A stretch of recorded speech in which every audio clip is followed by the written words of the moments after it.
Good morning. Welcome to our webcast on open records and open meetings. Marquetta Bryan will be speaking to us this morning about our topic. First, I would like to tell you a little bit about the Pro Bono Partnership of Atlanta. We're an organization that seeks to maximize the impact of pro bono engagement by connecting a network of volunteer attorneys with nonprofits in need of business legal advice. Our clients are 501c3 organizations who serve underrepresented or poor populations in the metro Atlanta area and who otherwise cannot afford legal services. If you're interested in becoming a client or would like more information about the organization, you can visit our website, and our website also has a wealth of information, including webcasts like today's, which will be posted on our site in a few more days, and articles that are relevant to nonprofits in Georgia. A note about today's webcast, please keep in mind that this is general legal information for nonprofits in Georgia. It's not specific legal advice for your organization. So if you do have any specific questions, please reach out to your attorney at Pro Bono Partnership of Atlanta or otherwise. At the end of today's chat, Marquetta will be taking some questions, so you can put that in the chat function on the webinar. And now I'll turn the floor over to Marquetta to talk to us about open records and open meetings. Thanks so much for joining us this morning. Thank you for having me. Good morning again. My name is Marquetta Bryan. I'm an attorney in Atlanta, Georgia's Nelson Mullins, Raleigh and Scarborough office. And I regularly deal with Georgia's Open Meetings and Open Records Act with my clients. And today would like to just provide a very general overview of those two laws and essentially to let you know that they exist if you have not encountered those before. The other issue that we will discuss today is whether you as a nonprofit entity must comply with open records, whether it applies to your organization.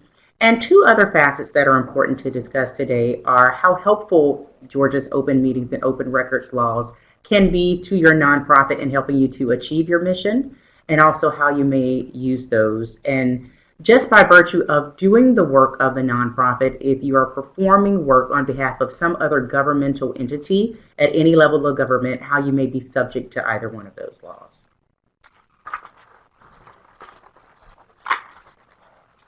Georgia's open meetings laws and open records laws have sometimes been referred to as the sunshine laws because the idea behind the enactment of those laws is to give citizens access to transparent government. They fall directly in line with the public policy of transparent and open government by allowing citizens access to meetings and citizens access to documents that are generated and owned by governmental entities. So engagement through one of these laws is one way that citizens can really be involved at the governmental level. The use for records or the purpose for attending meetings is not something that a citizen has to reveal to anyone. So they both can be very helpful in gaining information, accessing information, and carrying out the mission of your organization. I've included some legal references to the statute. Again, this can be a very tedious type of law. It goes into a lot of exceptions and nuances. We will not cover all of those today, but I do have legal references if you just like some light nighttime reading, and you can go to the statute on your own and continue to read about these things. So just general requirements of the Open Meetings Act, which we'll discuss first. Open meetings essentially says that citizens have access to those meetings in which a governmental entity are conducting business. That's the very generic definition of that. But I'm talking through the first slide. Open meetings laws applies to meetings of a governing authority of every agency. We will talk about what an agency is. That is important, including several levels of government. So what is an agency? The Open Meetings Act and the Open Records Act defines an agency for purposes of the statute. What we will discuss here is only the definition of nonprofit. The Open Meetings Act describes a nonprofit, and essentially it's a nonprofit that gets more than 1/3 of its funding from taxpayer dollars. But the very specific definition, which is probably the only time I'll read to you today, is a nonprofit organization to which there is a direct allocation of tax funds made by the governing body of any agency as defined in this paragraph. So this section of the statute, which you have the legal reference there, which constitutes more than 33 1/3% of the funds from all sources of such organization. So that is something that you as the organization can determine whether this applies to you, whether you must comply with this statute. Now, I will add that in addition to the definition of agency, sometimes governments will engage a nonprofit organization or another private organization to carry out certain governmental functions when the private organization can do that in a more expeditious or efficient or streamlined manner. And in those cases, there may be some compliance that is necessary with either the Georgia Open Meetings or Open Records Act or both. Just for purposes of the webcast, I will tell you that that definition of nonprofit does exclude certain medical care facilities. It does include hospitals and other organizations, but there is an entirely different statutory scheme for which that applies. But I do have the exception to the extent that this may apply to anybody that is listening in on the webcast. So what is a meeting? Is a meeting any type of meeting that an agency under this statute holds? What types of meetings must be open? The statute describes specifically what a meeting is, and in general, it is any gathering of a quorum of the governing body of that organization where business will be conducted. The idea for enactment of the Georgia Open Meetings Act is for governments not to attempt to circumvent holding their business in the public. So the statute is very specific as to what a meeting is and when it must be public, so that there is not an attempt to conduct business out of the sunshine. There are certain things that a meeting does not include, and the statute is very specific on those: trainings, ceremonial events, inspections of facilities. But the idea is, and you can read this here, is any time that there will be a business conducted, there's a vote conducted where the business of the organization is discussed.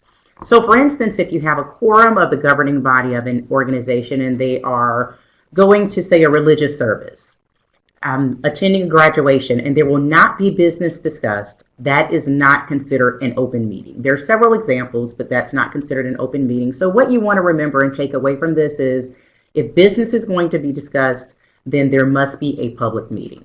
And we will also discuss how those meetings must be advertised, what must occur at those meetings. There are certain requirements for publication of those meetings, because again, if this is an open meeting and it's open to the public needs to be notified that this meeting is going to occur. So that brings us to what type of public notice is required for a meeting. The statute requires that, of course, the time, the place, and the date of any regular meeting must be publicized at least 1 week in advance. What that means is many organizations have a calendar of regular meetings. For instance, school boards, other governments, counties, commissioners, they have regular meetings and there's a calendar set. Those are considered regular meetings. However, the Open Meetings Act is not limited to publication for regular meetings. Sometimes business is conducted and things come up in the conduction of that business where there will be emergency meetings, there will be called meetings or special meetings, and there are also notification requirements for those as well. With respect to the notice must be published in a conspicuous place at the place of the meeting, the organization where they hold the meeting, on the website, and there is at least some requirement for publishing still with the legal journal of the county where the meeting will take place. As I discussed, there are not only regular meetings that are required to be publicized in a certain manner, but there are special meetings, and there are emergency meetings as well. The takeaway from this is that the idea is that the public should be notified of meetings as soon as possible, and as soon as that is calendared, as soon as practicable. And the important thing about that is an organization cannot for any reason call an emergency meeting or a special meeting. There are certain requirements that the statute has in place for emergency meetings, which means that there must be a real basis of an emergency not because one member of the governing board or organization deems it an emergency, but there are certain requirements that must be met for those types of meetings. In addition to notifying the public of the meeting, there must be a meeting agenda that is planned in advance and is publicized as well. The idea behind publicizing the meeting agenda in advance is that if the public is going to truly be engaged in an open meeting, then the public should know what the meeting will be about. Otherwise, it may be a futile process for the public to know that there is a meeting and not have an idea of how they may get involved in terms of citizen comment or getting information or whatever else is necessary to allow them to fully take advantage of access to this public meeting. So all agenda matters that are expected to come before that governing organization should be publicized in the manner provided by statute. However, that does not mean that if something is not on the agenda in advance, that governing body cannot speak on it. However, the statute does set out certain requirements for how an organization must add things to an agenda, what are the purposes for which those things may be added to agenda, and when those can be added.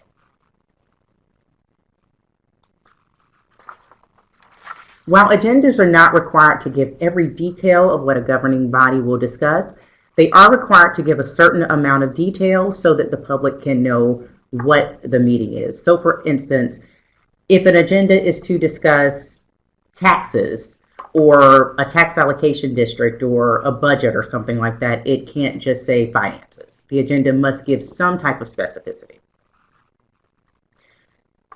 In addition to publicizing the agenda and the notification of the meeting, governing organizations are also required to maintain minutes of the meeting. Again, the idea behind this is every citizen cannot make every public meeting that is open. However, citizens can access the minutes of those meetings so that they can still be engaged in that process. So the statute requires that there's a summary of the minutes, the final minutes, and executive session minutes. We will discuss what executive session is and when it's lawful under the Act, that is made public at a certain time after that meeting is over.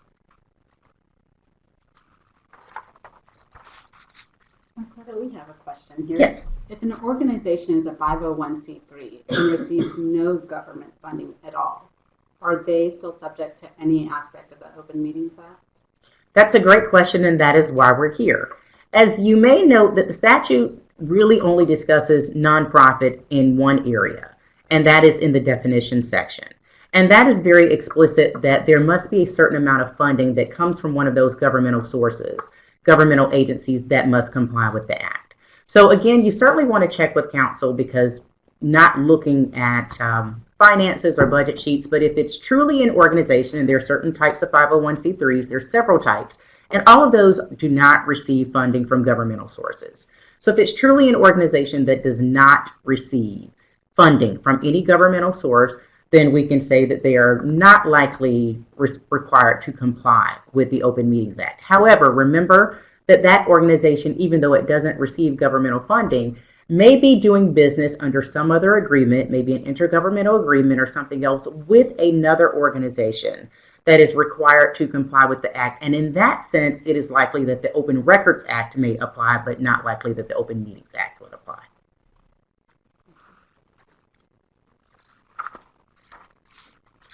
I'd like to segue into executive session. This is an important part of the Open Meetings Act. And executive session is that part of an open meeting which goes into a closed area. So it is not accessible to the public. However, governing bodies cannot simply have a closed portion of a meeting for any reason. The statute sets out what purposes there must be a closed session. So there are specific things that must be discussed, and that should not be expanded. If anyone has paid attention to the types of most common non-compliance matters that come up with Open Meetings Act, going into executive sessions for unlawful reasons are one of those. The Attorney General's office has fined certain governmental entities for that. Again, the statute does set out specifically what that means, and that is also subject to additional interpretation and discussion with counsel is required. But as you see, there are a couple of different reasons why an organization may go into executive session.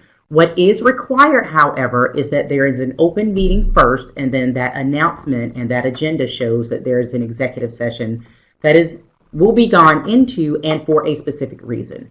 So if the agenda shows an executive session, it must show that it is for one of those lawful reasons provided by statute. What is also required is that anything that is discussed in executive session that will require a vote, that the vote will be made public. So after the executive session is adjourned and the body goes back into the public portion of the open meeting, that vote must be conducted in the public, and there's certain information as set forth by statute that must be revealed to the public about that vote and what was discussed in executive session.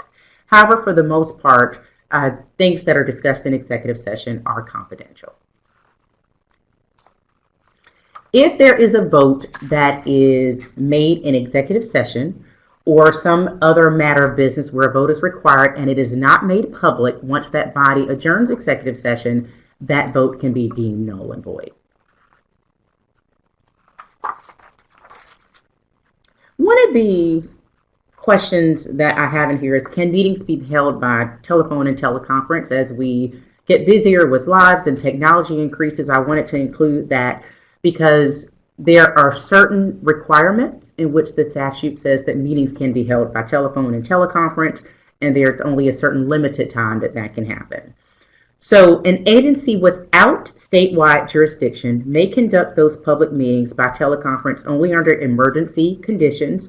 So if, again, the agency is without statewide jurisdiction, and there's reasonableness to that, or when a participant cannot attend in person because of health reasons or absence. That must be valid reasons, and in those cases, there must be a quorum of other members there to still conduct business. So what are the consequences of noncompliance? Because there are consequences, and the Attorney General's office is charged with enforcing the Open Meetings Act. But the Attorney General's office, while it may impose sanctions, is really looking to enforce compliance because that's the goal of this law. The Attorney General's office can enforce both criminal and civil penalties, but an individual citizen can also go directly to courts to enforce compliance. But if the idea is getting access to meetings or records, we would hope that the first step that a citizen would make would be to engage the mediation process that the Attorney General's office offers, or to engage various facets of the organization into which the meeting is sought for access. But up to $1,000 for the first violation of an Open Meetings Act, up to $2,500 for subsequent violations within a 12-month period, and there's a different standard for both civil penalties and criminal violations. Again, just in pointing out the most common violations and sanctions for noncompliance, posting is another one, in addition to going into executive session for unlawful reasons. When there's noncompliance with posting of meetings and agenda requirements, often there will be some discussion of compliance movement. So in addition to the Attorney General's office considering sanctions, again, which is not their most preferred and first method, the Attorney General's office will work with that organization that has not complied with the Open Meetings Act in those areas to try to engage in an intergovernmental agreement or some type of memorandum of understanding to enforce compliance going forward, to let the public know that that office is watching this and this organization knows what it has done wrong in the past and that it's making a real effort to do things different and lawfully in the future. Are there any more questions on Open Meetings Act before I move to the Open Records Act? No questions right now. Okay. So the Open Records Act, if you have heard of either one of these laws, is probably the most common. It is the one that citizens tend to utilize the most in seeking records that may be of interest to them personally or to their businesses or to their organizations. And again, the Open Records Act is another layer of Georgia's sunshine laws that enforces the public policy of allowing citizens access to transparent government. There's business that is conducted through documents, and so the Open Records Act allows a citizen or a requester, an organization, to request certain documents that are germane to an organization that is required to comply. What is the Open Records Act and what does it allow? Generally, it allows inspection and copying and access to all types of records.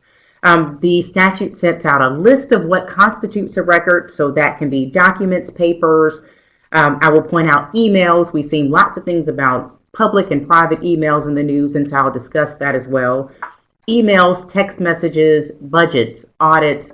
There are certain things that are exempted, of course. That's a laundry list. We'll discuss some of those common exemptions here, but we will not go through all of those. What is an agency under the Open Records Act? Who is required to comply with the Open Records Act? That definition remains the same. The nonprofit definition remains the same as it is defined by the Open Meetings Act. And again, the Open Records Act, I would say, outside of the definition, is probably a little bit more broad in who might be responsible to comply. For instance, as we discussed, sometimes a governing organization or a government will engage a nonprofit or another private entity to do the work of that government. So one example that I will use, for instance, is a organization that comes in and performs, say, an education function. One of the most relevant instances that you may be familiar with is some of the turnaround functions in the school systems where there's private entities that have come in and are working with some of the schools. And so, for instance, because they are engaging in a requirement that is traditionally held by a government function, educating students, they may be subject to the Open Records Act. And so if an organization in that sense receives an open records request, it will gather those records and provide those to the requesting organization, which may be that governing school district or other organization for which it is providing services. As I mentioned at the beginning of the webcast, even if your organization is not required by the definition in the statute to comply with the Open Records Act, we want you to know that these laws exist because there are access to records that may be helpful to you in performing and accomplishing the goals of your mission. Access to records that may be helpful to you in that regard. So we want you to know what is required in requesting those and what is required for the requester organization to comply with those records requests. So what is a public record? Again, this is not a laundry list, but I've provided these things in just a bulleted excerpt that are from the definition. In addition to these things, the definition encompasses any material that is prepared and maintained and received by an agency or by a private person, as I've discussed, that is in the performance of a service or function for on behalf of an agency when those documents have some use in the governmental function of that organization. What we do not discuss here, but I will mention, is that along with this is organizations have retention requirements, which means that certain documents must be retained by the organization for certain periods of time. And there are state retention schedules that most state agencies follow. Some of the county organizations and city organizations have adopted those state retention schedules. But again, organizations should have retention schedules of documents. And so sometimes a requester will state in response to an open records request that the documents don't exist, or the documents are no longer in existence. And you may look at those retention schedules and make sure that that's not a document that should have been housed by that organization for some specific period. Can I interrupt you with a question? Yes. Just to clarify, with regard to agencies that are covered or nonprofits that are Yes. covered by the Open Records Act, if my nonprofit has a government contract under which it's performing services for a government agency, are you saying that that would result in being covered by the Open Records law?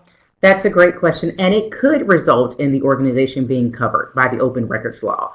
If the contract is with a government agency that, of course, receives taxpayer dollars and government funds on any level of government, that could require that nonprofit that is performing those services that are traditionally performed by that government agency to comply with the Open Records Act.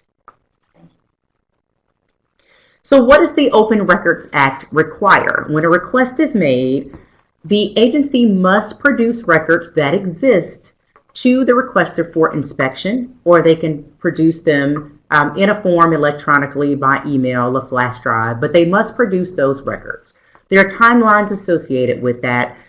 What is key here is that an organization is not required to create a record that it does not have pursuant to a request, which means that a requester should phrase its request in a manner where an organization can determine what is being requested, because that could delay the response time that is required. But an organization, again, is not required to create a record. Now, creating a record is different than setting up parameters in computer systems and other electronic systems that are regularly used by the requester organization in setting parameters for pulling certain data and information. But creating a record is not required. The law requires that the agency respond within 3 days. Now, that response may be with records, which we hope will occur. The statute does contemplate that records will be produced as soon as practical or immediately if the organization has those records available. However, if those records cannot be produced immediately, the agency must provide a response within 3 days as to the description of those records, any cost that is associated, and some type of timeline as to when those records will be requested. When they'll be produced. The statute allows for requests to be made both orally and in writing. And there were changes to this law in 2012, and what was contemplated there is that maybe requests should not be allowed to be made orally. However, there were citizen groups that complained about that and said, hey, that's too intimidating to the general public to not be able to just ask for records, particularly if they feel as taxpayers that they really belong to them, or if it's an employee of an organization that says, these are my records. So the statute maintains that records can both be requested orally and in writing. However, because there are compliance concerns associated with the Open Records Act, the statute does require that to enforce compliance, the request must be reduced to writing. A question, Marquetta. Yes. If someone were to make a request by email and it's a very vague request, what should a nonprofit do? Do they provide all the information within 3 days, or should they ask for clarification? And when does the 3-day trigger start? Great question, and we'll talk about the trigger. I will start with the type of request. If it is a vague request that truly cannot be understood, it is expected that the nonprofit will reach out to the requester and ask for clarification. And what that does is it shows that we want to comply with the request. We also want to allow access to these documents, but ignoring the request should never occur. But there should be clarification asked. Now, however, if it's a vague request, but the requesting organization or the governing organization knows what this request is, and they can provide those records, they can do that. And then the requester may come back with a clarification anyway. Okay, thank you. But they certainly should ask for clarity. And again, it provides, it eliminates cost considerations because there are costs associated with certain records requests. And so it may lessen those costs, and it may help the requester get what they're looking for a little bit faster. So the open records request should not be, though in some cases it can, be a fishing expedition, but it's helpful to both sides if the request is somewhat reasonably specific so that the organization can provide the requested records and give the requester actually what they're looking for. In terms of when a request is triggered, when the law is triggered, it is triggered when the request is received. So the 3-day period starts then. And that's a great question that goes into what is typically non-compliant seen with open records requests. It is when requests are not responded to in a timely manner. So for instance, if there is a request that is made, and I will go into how that request is made and to whom, most organizations have designated an open records officer and an email address in which this request goes to so that the request can be monitored for every hour that the organization is open. So requests are received during business hours and business days, so weekends are not included. However, if the open records officer or the person that is monitoring those requests is sick or they're out or they're on vacation, that does not stop the clock from an organization's legal compliance with the Open Records Act. And that is one of the cases where it's often found non-compliance. There should always be someone manning the open records ship, in other words.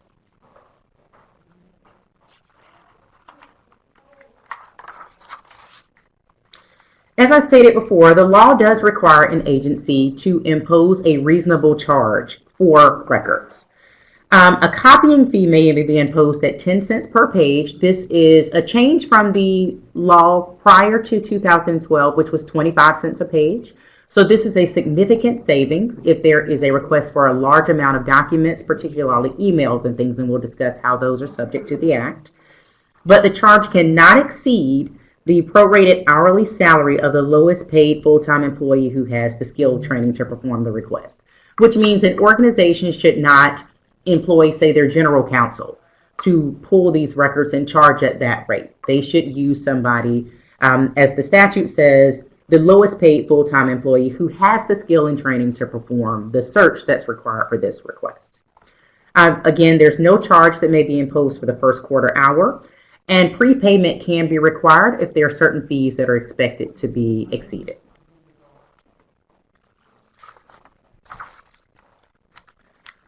I've included a slide specific to personnel records because this is one of the most commonly requested type of records under the Open Records Act.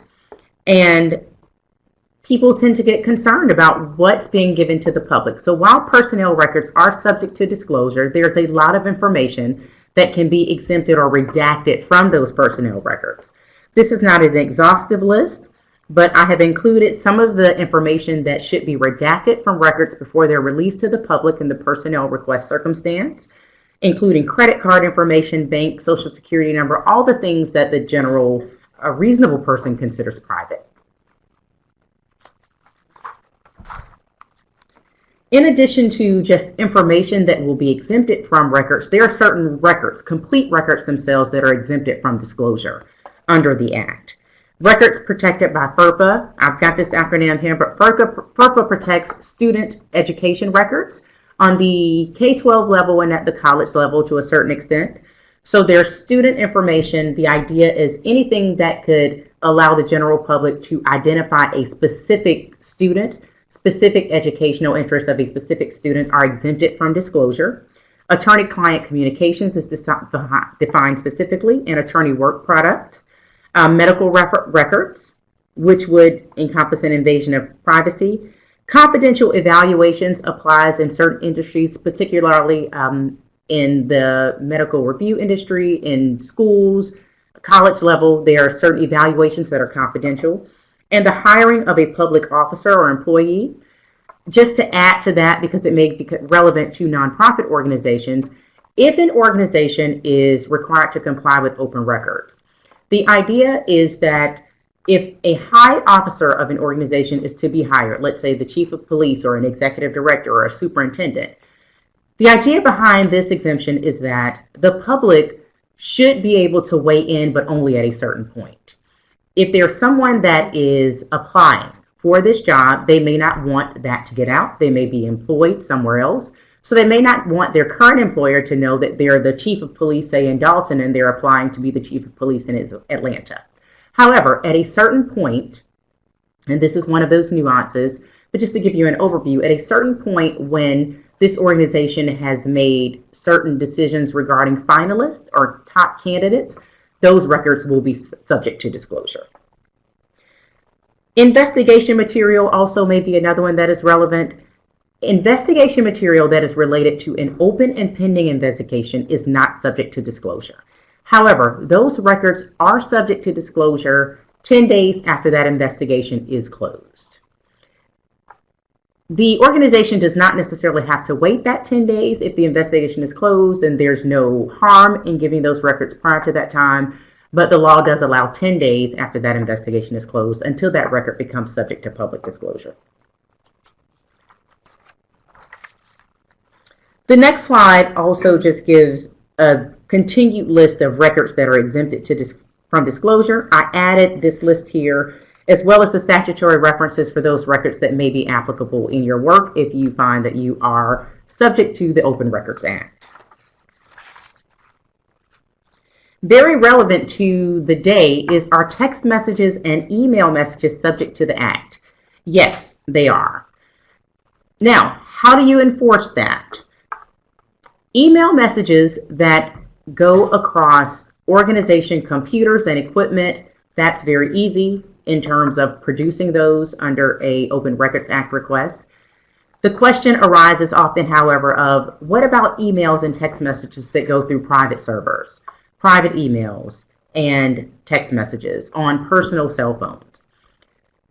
I am comfortable with telling you that the law requires that those things be disclosed if there's business conducted on those personal email servers and text messages that is business of the person employed by the organization that is subject to the Act. However, we find that most times those requests are not often complied with. So the requester may want to make sure that they come back and ask specifically, have personal cell phones, email servers, and things been checked? The citizen does have the option to go to court if they feel like a request has not included all emails and text messages that were not generated through government equipment and cell phones.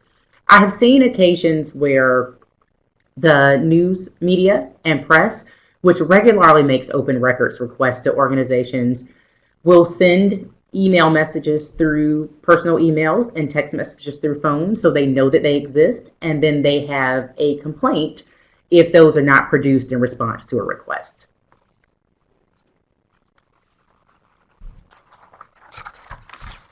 What if the document does not exist? As I stated earlier, an organization is not required to produce a document that does not exist.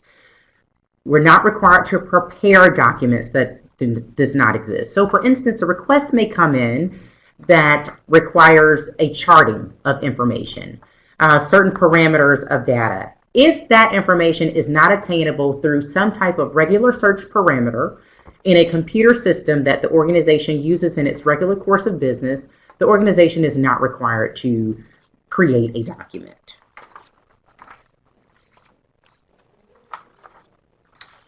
The penalties for violation of the Open Records Act mirror those of the Open Meetings Act. And again, the Attorney General's office has the responsibility and is charged with enforcing compliance, and that is the point. The first is to get compliance with the request rather than to first impose sanctions. And as I stated earlier, the Attorney General's office will receive complaints through its mediation program between government agencies and requesters to try to mediate any perceived violations of the Act. Any questions? One more question. What about if the subject of the request is related to information that's subject to an NDA? Would that need to be provided? So if the question is, if the request is subject to a non-disclosure agreement or a non-disparagement, or right, so the information that they're requesting, we would have to find an exemption that falls under. And sometimes we can find one of the legal exemptions under the statute that it falls under to keep that out of the public. So there's certain information that would want to be included in that agreement, but I will tell you that it is often very rare that a governmental organization that is subject to the Open Records Act would enter into an agreement where there's things that are required for non-disclosure unless they're related to, say, real estate and things like that. And the Open Records Act and the Open Meeting Act does have, say, some exemptions under the statute with those. So we'll find one of those exemptions that information fits into to keep that from public disclosure. And one more question. If an organization's not sure whether or not, if a nonprofit's not sure whether or not they're subject to the Open Records Act, do they have to do their research within the 3 days, or do they have a little more time to respond? So the statute does not contemplate that the time will be extended because an organization does not know. So the compliance time does not change. So my suggestion would be that after hearing and knowing that this exists, that the organization engage with either its auditor or its financial officer or its attorney to figure out if the organization is subject to the Open Records Act but the time would not be extended. Okay. We have somebody typing, so we might want to. Okay, one more person is typing.